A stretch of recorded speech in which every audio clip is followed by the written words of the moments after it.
सिवनी जिले की लखनऊ नगर परिषद के 12 पार्षद आज अज्ञातवास में हैं। बैश नेशनल पार्क में वे सुरक्षित हैं।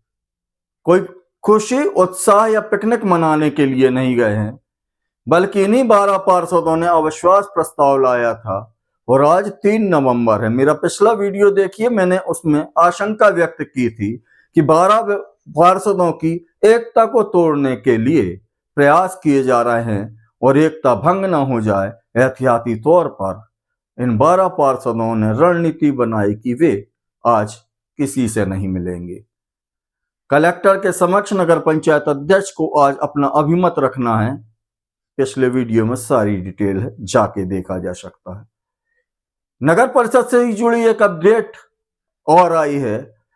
सीएमओ छपारा प्रभार एवं लखनऊ मुख्य प्रभार सीएमओ गीता वाल्मीकि के विरुद्ध लखनऊ के 12 पार्षदों एवं छपारा नगर परिषद के 13 पार्षदों ने संयुक्त हस्ताक्षर करके लोकायुक्त भोपाल की दहलीज पर जाकर ये अर्ज की थी कि सीएमओ नियमों को ताक में रखकर, नगर परिषद की संहिता को ताक पर रखकर आर्थिक कदाचरण करके आर्थिक रूप से घोटाला कर रही हैं।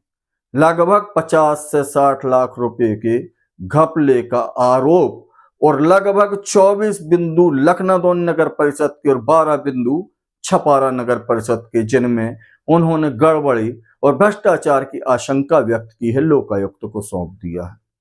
सेल्फी पॉइंट, फव्वारा, सड़क निर्माण, सरकार की जो मद होते हैं उनमें अनावश्यक परिवर्तन करना, जेसीबी खरीदी, तमाम किस्म के एलिगेशन आरोप लोकायुक्त में इन पार्षदों के द्वारा रखे गए थे। भोपाल लोकायुक्त ने उसमें संज्ञान लिया। चूंकि सिवनी जिला जबलपुर संभाग के अंतर्गत आता है, जबलपुर लोकायुक्त को कार्रवाई ट्रांसफर कर दी गई है और 12 पार्षद लखनऊ नगर परिषद के लोकायुक्त जबलपुर में उनके कहने पर पहुंचे और बयान दर्ज कर दिया है। लोकायुक्त के बड़े अधिकारियों से हमारी चर्चा हुई, उन्होंने ऑन द रिकॉर्ड तो कुछ कहने से इनकार कर दिया, परंतु ऑफ द रिकॉर्ड उन्होंने बताया कि इस मामले में अभी बयान दर्ज कर इसकी गहन जांच की जा रही है। यदि बयानों की सच्चाई कागजों से मेल खाती है तो प्रकरण को आगे बढ़ाया जाएगा। हालांकि लोकायुक्त ने यह प्रकरण प्रथम दृष्टया दर्ज कर लिया है, अब इस पर कार्रवाई चल रही है। मतलब कि सीएमओ गीता वाल्मीकि के ऊपर अब प्रशासनिक कार्रवाई प्रारंभ हो गई है, लोकायुक्त की कार्रवाई प्रारंभ हो गई है। और इन दोनों नगर परिषद के जो पार्षद हैं उनके लीगल एडवाइजर प्रदीप राजपूत, जो कि पूरी कार्रवाई को कानूनी रूप से संधारित कर रहे थे, उनसे हमारी चर्चा हुई। सुनिए विस्तार से उन्होंने क्या कहा। प्रदीप जी, लखनऊ एवं छपारा की सीएमओ गीता वाल्मीकि के विरुद्ध लोकायुक्त में शिकायत दर्ज हुई है, ऐसा पता चला है। और चूंकि उन पार्षदों, दोनों नगर परिषदों के पार्षदों के अधिवक्ता के रूप में आप लीड कर रहे हैं, क्या मामला है, पूरा विस्तार से बताएं।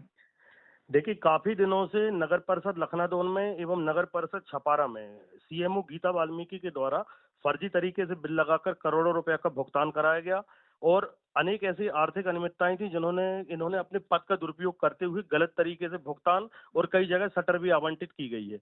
तो दोनों नगर परिषद के पार्षदों के साथ हम लोकायुक्त एसपी भोपाल पे गए थे और एक लिखित शिकायत दिए थे सीएमओ गीता वाल्मीकि के खिलाफ, जिसके प्रतिपालन में एसपी ने, चूंकि ये जबलपुर संभाग लगता है दोनों नगर परिषद का, तो यहाँ जो टीआई हैं उनको नियुक्त किया था और टीआई के द्वारा सभी पार्षदों के बयान हुए हैं और वो बयान को भोपाल भेजा जाएगा। उसके बाद वहां पर उनके विरुद्ध कार्रवाई की जाएगी।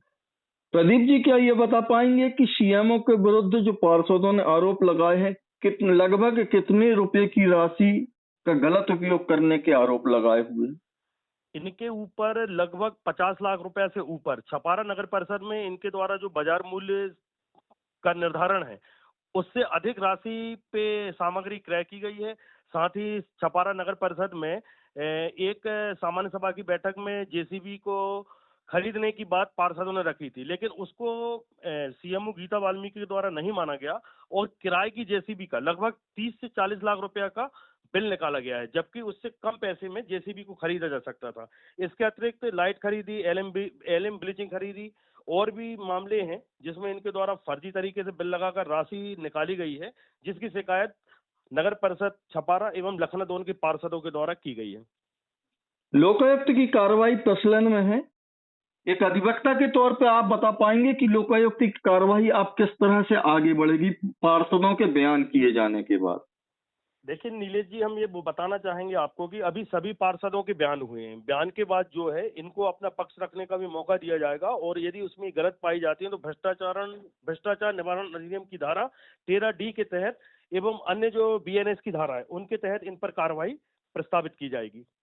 धन्यवाद राजपूत जी, आपका आपने जो विधि सम्मत हमको जानकारी उपलब्ध कराई है उसके लिए बहुत बहुत धन्यवाद।